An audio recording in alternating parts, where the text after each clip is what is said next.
Oxford leadership has a very strong intention to be mindful and purposeful in the work. And it's not just about the logic and the process, which is also very important. You know, we also have rigor and we also have standards in what we do, but we do it with heart. You know, we do it with the purpose in mind for a greater good. And I don't mean that in an esoteric sense. I mean that we want to make sure that the leaders we work with implement what we suggest with integrity, with passion, and to really make a difference. And our understanding of human behavior and what it is that it takes to be successful, I think, is really what makes the difference.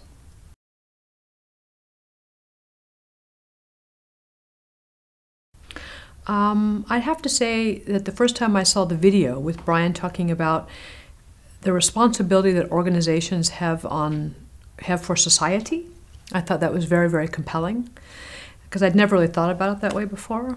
But absolutely, if you think about it, today's world, I mean, we live in a time when there is no other organizing forces other than very large organizations.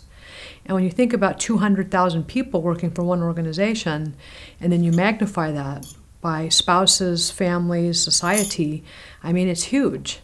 And so if people are not happy in work, which I think many, many people in large corporations are not happy in work, that really has an effect on everybody. So it has effect on the children that are being raised, it has an effect on the community. And I thought, yeah, that's right, because in today's world, you know, it's not about religion, it's not about kingdoms, it's not about, you know, governments or other societal things. It's really about what large companies do and the decisions that large companies make. And so if leaders can make better decisions and companies can do better things, then our society is definitely a better place.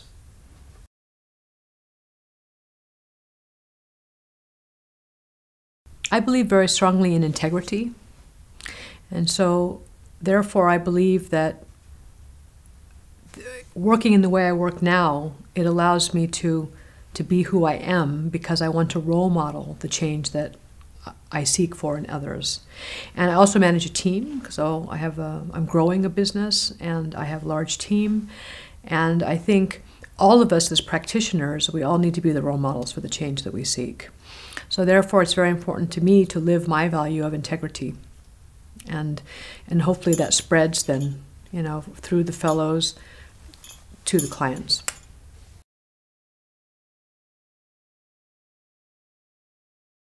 I'm working with a very large company, one of the top DAX 30 companies in Germany, huge, 180,000 people, iconic company, without change for 150 years, really. Now, there's been a lot of change, but without really profound inspiration in that change.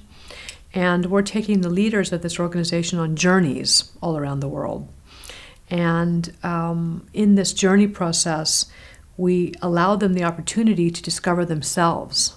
And it's so beautiful what we see. I mean, they're mostly men, because that's still the nature of the beast at the moment in time. But these men, they could almost be women for the topics. I mean, they talk about children, they talk about their wives, they talk about their families, and they talk about the things that are most important to them. And you can see that nobody has given them the opportunity to do this, and maybe ever. And so as a result of allowing this kind of fantastic discussion and dialogue, they go back to their core selves, and you can see the difference between when we leave and everyone's all stiff and uncomfortable and not speaking to each other really and polite, and then when we come back, how everybody is hugging and laughter and joking, and you know, you can just see this extreme change that takes place over 4 days' time. And that's really, really motivating.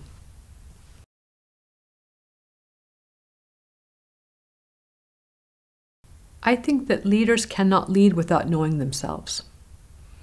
So if they haven't taken the time to really understand who they are as an individual and to understand, yeah, what's important to them and what their own values and their own purpose in life is, then I would challenge them that they're not the best leader, or they cannot be the best leader, because that knowing yourself is the moral compass which helps you to make the right decisions for others.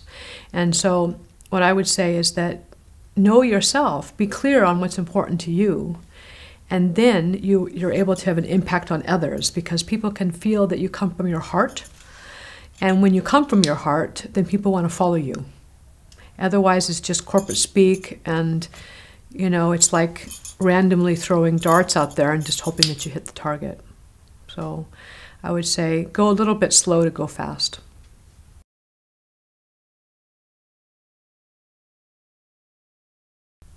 I just think it's about doing good things for people in the business. I mean, if you do good work and you treat people well and you do good things, because I think at the core all human beings are good at the core, actually, and they want to collaborate and they want to work together and they want to do good things.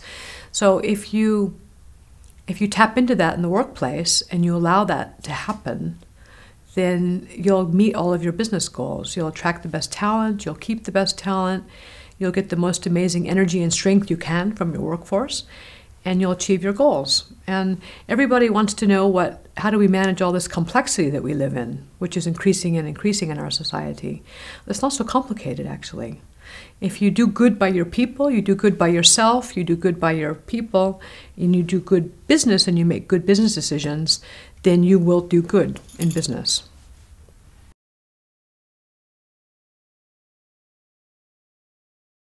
I knew what I didn't want to do, and maybe that was the path to getting to what I wanted to do. When I was sitting in a former company, I was on the global management board, and I experienced what bad management style can do, and how destructive it can be, and what the effects of the leader, what the effect of the leader on the other leaders, and the leaders on those leaders, and then all the way down the chain. And I realized that's not what I want to do. I don't want to be part of that. I want to be part of the solution for that. And I would like to work with leaders to help make a difference. And that's when I joined Oxford Leadership Academy.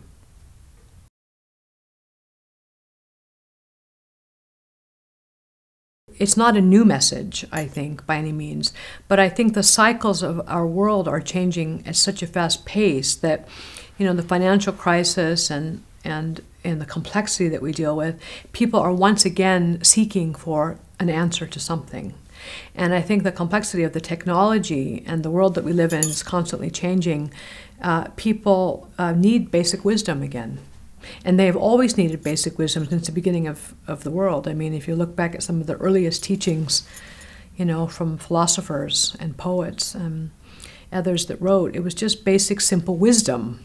And the way you deal with complexity is just to get back to the core and simplify things and look at what's important. And therefore, I think Oxford has, you could almost say Oxford Leadership's time has come again. Brian had the vision 30 years ago, but maybe it wasn't the right time. But now it's the right time. And so I'm very, very hopeful that we have a lot of opportunity now to really grow and to bring our message in a way that will be heard. The ground is fertile and it's ready to listen.